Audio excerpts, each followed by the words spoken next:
tok Spada. Assalamualaikum warahmatullahi wabarakatuh.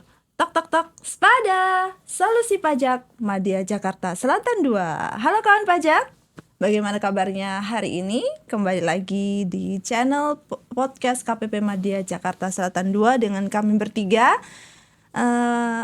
Sebelumnya saya mau mulai dengan pantun ya. Makan kolak dari pasar baru. Cakepnya mana? Cakep. Nah, padahal belum mau buka puasa ya, tapi udah ngomongin kolak. Makan kolak di pasar baru. Cakep. Siang-siang ngobrolin pajak, seru juga tuh. Oke, kawan pajak. Pada kesempatan kali ini, podcast KPP Madya Jakarta Selatan 2 akan ngobrolin tentang isu yang lagi hangat. Tapi mungkin banyak di kawan pajak yang belum tahu. Ya, jadi untuk itulah kita bertiga mau ngobrolin hal itu.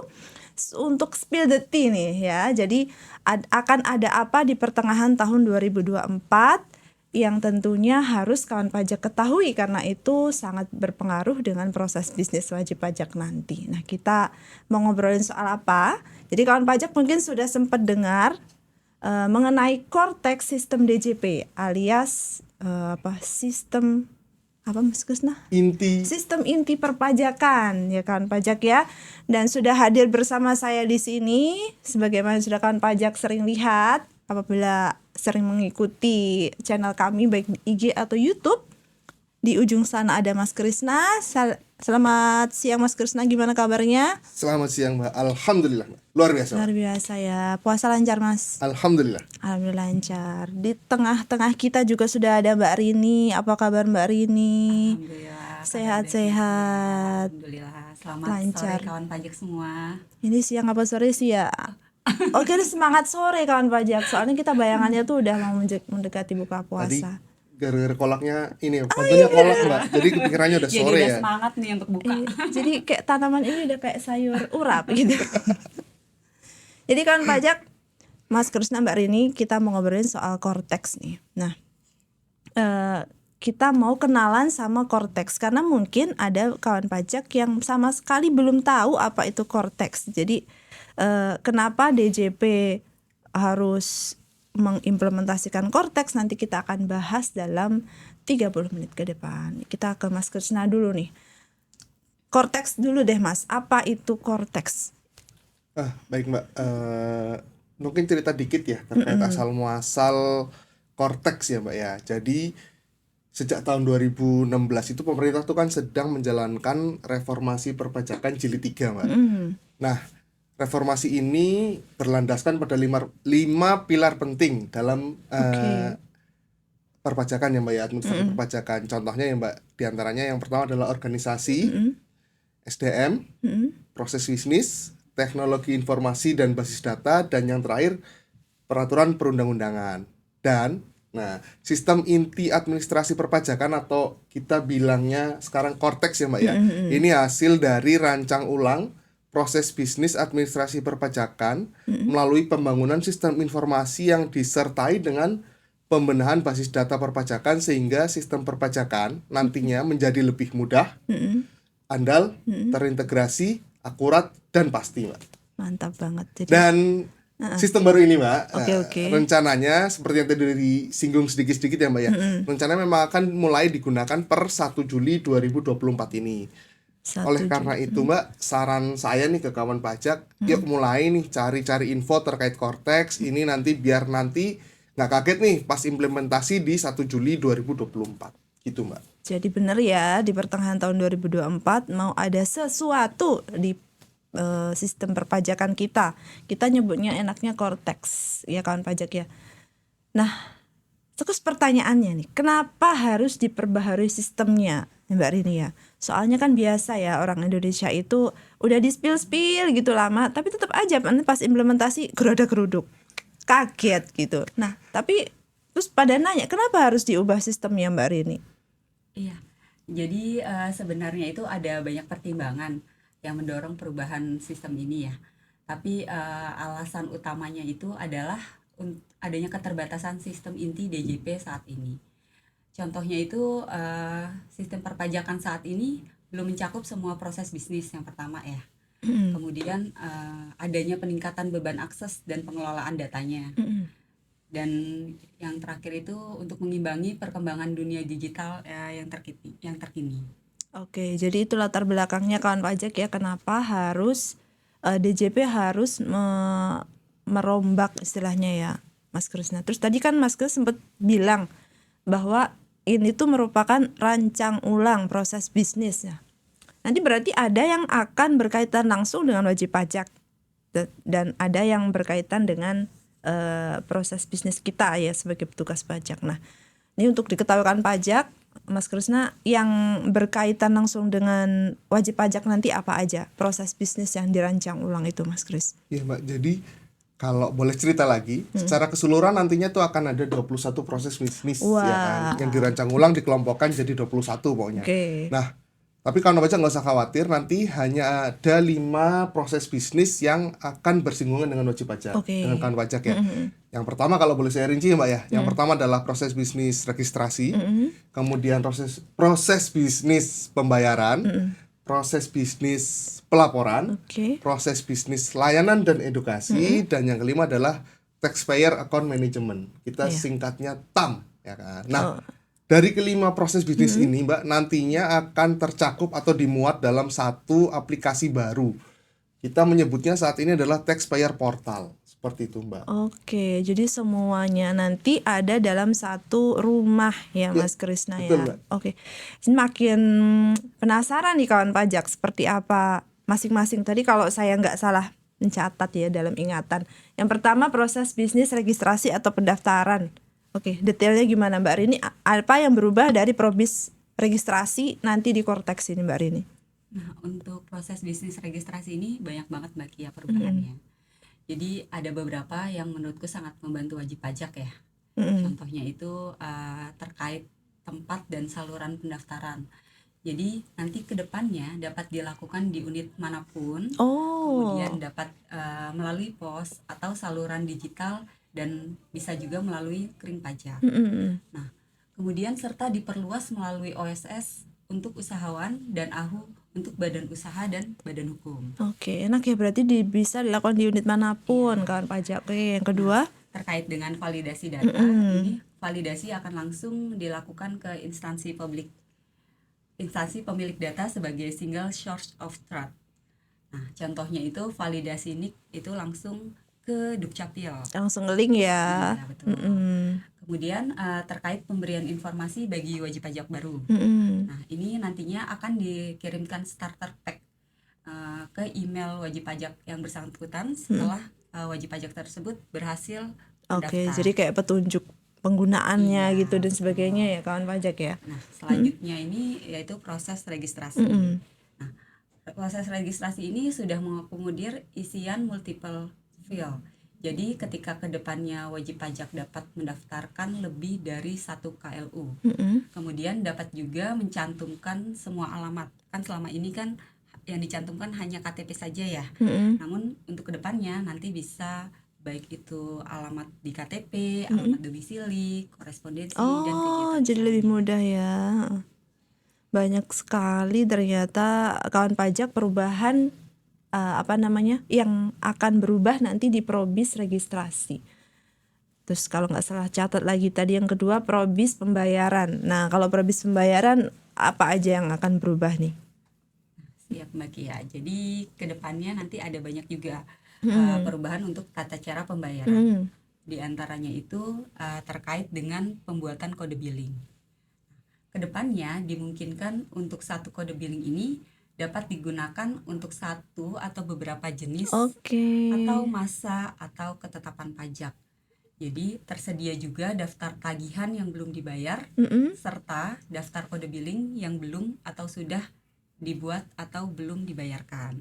Kemudian untuk kanal pembayarannya itu akan tersedia dalam portal wajib pajak. Serta terdapat opsi pembayaran menggunakan deposit pajak juga. Deposit pajak, hal baru ya ini ya. Ya, kemudian terkait dengan pembayaran nanti akan langsung tervalidasi secara otomatis karena sistem DJP terhubung langsung dengan sistem milik DJPB. Jadi langsung tervalidasi. Jadi nggak ada ceritanya ya bayar hari ini baru akan terrecord di sistem kita besoknya. Kalau sekarang masih seperti itu kan pajak. Jadi semuanya langsung ngelink, baik itu tadi NIK dengan Dukcapil, terus pembayaran dengan sistemnya DJPB ya Mbak Rini. Oke. Berarti tadi sudah ada banyak sekali perubahan nih kawan pajak, dari probis pendaftaran aja sudah banyak sekali perubahan, dan tentunya ini ditujukan untuk kemudahan pemenuhan kewajiban perpajakan. Kemudian dari probis pembayaran juga sudah disebutkan Mbak Rini ada beberapa. Tadi saya tertarik sekali dengan namanya deposit pajak, itu sebuah revolusi ya. Nah sekarang kalau untuk probis pelaporan Mas Krisna nih, apa aja nih Mas yang berubah? Siap Mbak, jadi ini nggak kalah banyak juga nih Mbak perubahannya. Oke. Kalau dijabarin mungkin butuh 2-3 hari kayaknya Mbak. 3 SKS ya. Iya, kita bisa bedah satu-satu tuh gimana perubahannya. Tapi secara umum ya Mbak, nanti pelaporan ini akan terintegrasi dengan sistem pembayaran. Kemudian termasuk persiapan pra pelaporannya ya. Ada bupotnya, fakturnya, kemudian e-statement ya, laporan keuangan ya. Kemudian ada fitur validasi datanya juga. Ada juga nanti notifikasi pengingat pelaporan. Terus ini nantinya semua dilaksanakan secara online. Jadi lapor SPT online ya Mbak ya. Dan semua kalau boleh dibilang, kalau dulu mungkin terpisah-pisah ya, faktur ada di aplikasi faktur, lapornya di web faktur 21. Kalau sekarang mungkin sudah baru ya, pakai e-bupot 21 ada di DJP online. Tapi kan untuk pelaporan SPT tahunan masih terpisah nih, pakai e-form. Nanti kedepannya semua akan jadi satu tempatnya di taxpayer portal itu. Mantap. Mungkin lanjut terkait SPT tahunannya Mbak ya. Nah kedepannya ini untuk OP ya, kedepannya akan cuma ada satu formulir SPT untuk WPOP. Jadi kalau sekarang masih kebagi 3, kedepannya jadi satu aja Mbak. Kemudian pengisiannya mulai dari induk, lanjut ke lampiran, kita ngisi pertanyaan-pertanyaan seperti mungkin panduan e-filing sekarang ya kan, ada pertanyaan macam-macam, penghasilan gitu ya, kurang dari 60 atau tidak, gitu kan, bisa harta atau tidak. Nanti kita seperti itu model isiannya kurang lebih. Kemudian isi lampirannya juga nanti lebih detail dan terstruktur, jadi memudahkan juga untuk WP dan mungkin buat kita sebagai pengguna nanti akhir ya dari laporan SPT itu. Kemudian laporan keuangan bisa disampaikan dalam bentuk key-in atau bisa pakai format XBRL. Kemudian ada juga nanti fasilitas untuk WP UMKM, jadi mereka diberikan tempat untuk melakukan pencatatan secara langsung ya kan, pencatatan omset nih Mbak. Kemudian ada beberapa pengecualian juga dari kewajiban penyampaian SPT ini untuk WPOP karyawan dengan kriteria tertentu. Tapi seperti apa detailnya, kriterianya nanti kita tunggu peraturannya nyusul ya. Ya betul Mbak, harusnya sih deket-deket ini ada aturan baru terkait ini semua ya Mbak ya. Kemudian mungkin juga terkait SPT PPN ya Mbak ya. Kedepannya nanti yaitu saya sudah jelaskan tadi, e-faktur akan terintegrasi, jadi lapor sama buat fakturnya nggak terpisah lagi. Penomorannya faktur pajaknya akan otomatis, nggak perlu minta lagi, nggak perlu minta tiap bulan atau katakanlah ya kan ketika habis minta, ketika habis enggak, ini nanti otomatis. Kemudian ada juga tersedia histori saldo kompensasi yang sebenarnya mungkin ini sudah mulai dilaksanakan ya di web e-faktur, meskipun datanya masih ada beberapa yang masih kurang akurat. Semoga kedepannya jauh lebih baik dengan adanya Cortex ini. Luar biasa, untuk pelaporan banyak sekali tadi perubahannya ya. Yang paling saya ingat ternyata nanti di sistem yang baru SPT tahunan orang pribadi ternyata hanya ada satu jenis ya kawan pajak ya. Jadi nggak ada lagi dan semuanya dilakukan dalam satu aplikasi yang tadi taxpayer portal. Jadi kalau tadinya ada e-faktur sendiri ya Mas Krisna Mbak Rini ya, web e-faktur sendiri, terus kalau mau ibu pot ada lagi di DJP online, sekarang semuanya jadi satu gitu. Jadi ini sangat memudahkan bagi wajib pajak. Nah masih ke Mas Krisna lagi nih, yang terakhir tadi yang bahasa Inggris ya, namanya taxpayer account management. Nah, boleh di-spill itu resepnya apa Mas? Gula dicampur dengan tepung. Iya, itu makanan apa ya Mbak ya? Kita puasa ngomongin makanan dan resep gitu ya kayaknya. Hawa-hawanya berasa banget ya. Kita beneran puasa berarti gitu. Pikirannya makanan. Baik Mbak, terkait taxpayer account management, disingkat TAM ya Mbak ya. Gampangnya kita panggil TAM ya. TAM ini merupakan, kalau boleh saya jelaskan, merupakan proses bisnis pengelolaan informasi perpajakan untuk wajib pajak yang menampilkan informasi, profil, serta hak dan kewajiban perpajakan secara komprehensif dan terkini, terus serta dapat diakses kapan saja dan di mana saja. Secara garis besar, nanti di TAM ini terdiri dari dua ruang lingkup. Yang pertama itu ikhtisar profil WP, dan yang kedua adalah buku besar. Jadi ikhtisar profil WP ini nanti merupakan satu tampilan komprehensif Mbak, yang menyajikan data dan informasi terkait hak dan kewajiban perpajakan WP yang berasal dari setiap proses bisnis perpajakan yang relevan. Oke. Jadi satu maunya semua. Sedangkan buku besar ini ya rincian transaksi WP ya Mbak ya, yang memuat catatan transaksi untuk setiap wajib pajak mengenai hak dan kewajibannya yang disajikan dalam bentuk entry, debit, dan kredit Mbak. Jadi kayak pembukuan akuntansi gitu ya Mbak. Semacam itu. Ya intinya nanti ke depannya WP bisa tahu semua informasi mengenai WP itu sendiri di satu aplikasi dan komprehensif Mbak. Jadi nggak perlu buka sana sini. Jadi tanya sana historinya semua ada di situ. Misalnya ada pergantian person in charge, berarti tidak perlu lagi nyari kontak. Data ini hilang dan sebagainya. Berarti semua ada di dalam taxpayer portal.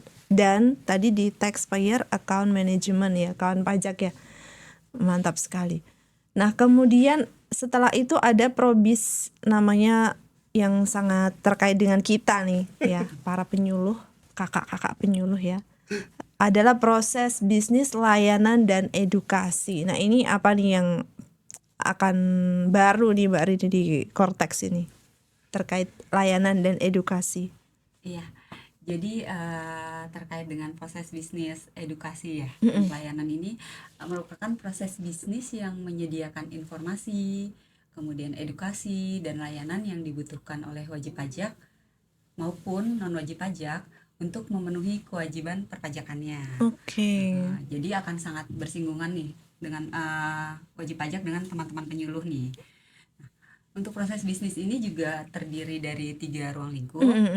Yang pertama yaitu layanan edukasi. Nah, untuk layanan edukasi ini merupakan layanan bagi wajib pajak atau non wajib pajak untuk mendapatkan pengetahuan perpajakan melalui kegiatan penyuluhan, pelatihan, dan pendampingan oleh kantor pajak atau unit lain di bawah Direktorat Jenderal Pajak. Oke. Nah, melalui layanan edukasi ini wajib pajak bisa melakukan reservasi kelas pajak nih. Kemudian bisa juga melakukan permintaan edukasi maupun pencarian materi edukasinya. Oke. Kemudian yang kedua itu terkait layanan interaktif. Nah, layanan ini merupakan komunikasi 2 arah antara wajib pajak atau non wajib pajak dengan Direktorat Jenderal Pajak yang meliputi pencairan informasi perpajakan, pengaduan, saran maupun juga pemberian apresiasi. Jadi 2 arah ya. Bisa langsung tanya jawab gitu ya kurang lebih ya kawan pajak. Dan yang ketiga itu ada layanan administratif. Nah, layanan ini yaitu layanan yang menerima pemberitahuan, pengajuan permohonan administrasi perpajakan, dan menerima laporan produk layanan administrasi. Contohnya seperti SKF ya, surat keterangan fiskal, kemudian surat keterangan PPh final UMKM, KSWP, kemudian permohonan SKB. Nah, layanan ini juga dapat diajukan melalui klik website dan portal WP, kemudian lewat call serta counter. Mantap sekali. Klik call counter. Ya. Bisa nggak sih semua itu diistilahin bahasa Indonesia aja ya, buat kita-kita yang sudah mulai agak uzur ini, agak susah ya melafalkannya ya. Tapi nggak apa-apa kawan pajak. Jadi luar biasa tadi dari 6 ya Mas Krisna, 6 atau 5? Oh 5 proses bisnis yang berkaitan langsung dengan wajib pajak. Kawan pajak ternyata banyak sekali perubahannya. Nah makanya itu tadi disampaikan sama Mas Krisna, saran kami adalah kawan pajak banyak cari tahu deh, karena jangan sampai nanti implementasi 1 Juli kawan pajak kedandapan. Apa sih bahasa Indonesia kedandapannya? Ya gitulah. Aku harus belajar lagi nih. Jadi makanya kita mulai harus mencari-cari tahu, termasuk terutama nih 5 proses bisnis yang berkaitan langsung dengan wajib pajak. Luar biasa. Nah, kayaknya udah mencakup hampir semuanya ya yang ingin kita sampaikan kepada kawan pajak. Namun untuk sebelum menutup sesi podcast kita pada siang hari ini, kita pengen dong kayak semacam resume gitulah, atau apa yang ingin ditekankan sama Mas Krisna sama Mbak Rini. Mas Krisna dulu deh, apa ada tambahan nggak dari tadi disampaikan? Jadi yaitu Mbak, sekali lagi Mbak, karena ini sudah mau dijalankan nih Mbak di 1 Juli 2024. Saran saya buat kawan pajak, kalau yang mau belajar lebih lanjut, silahkan kunjungi website pajak ya, www.pajak.go.id. Bisa tanya-tanya juga nih ke Kering Pajak di 1500-200, atau nonton video proses bisnis Kortek di YouTube Ditjen Pajak RI. Kalau nggak salah sudah ada 6 video terkait Kortex yang diupload oleh Ditjen Pajak RI. Jadi bisa dilihat tuh tampilannya kira-kira seperti apa, atau penjelasan lebih lengkapnya terkait 5 proses bisnis yang tadi kita jelaskan. Sudah ada ya video. Betul, tampilannya. sudah ada tampilannya. Nah, taxpayer portal itu jangan lupa nih sering-sering tengok dan medsos kita ya, KPP ya. Sip. Nanti di situ ada informasi terbaru. Jangan sungkan juga kalau mau tanya-tanya langsung datang juga nggak masalah ya Mbak ya.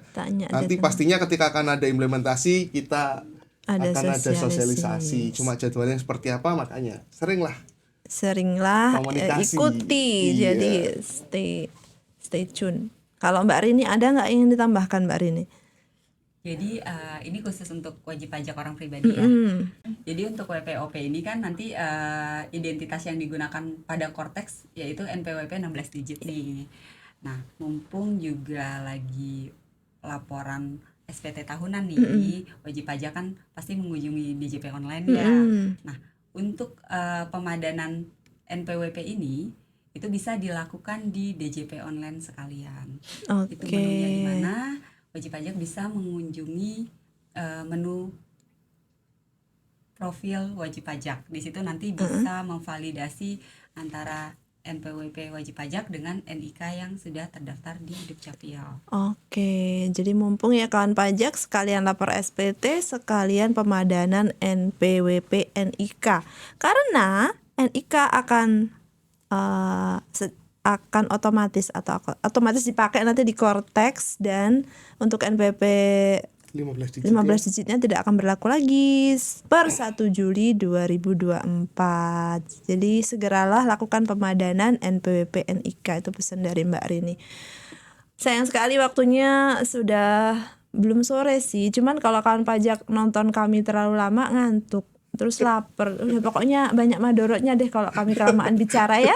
Jadi terima kasih banyak kawan pajak sudah mengikuti podcast kita selama 30 menit ini. Semoga apa yang kami sampaikan bermanfaat.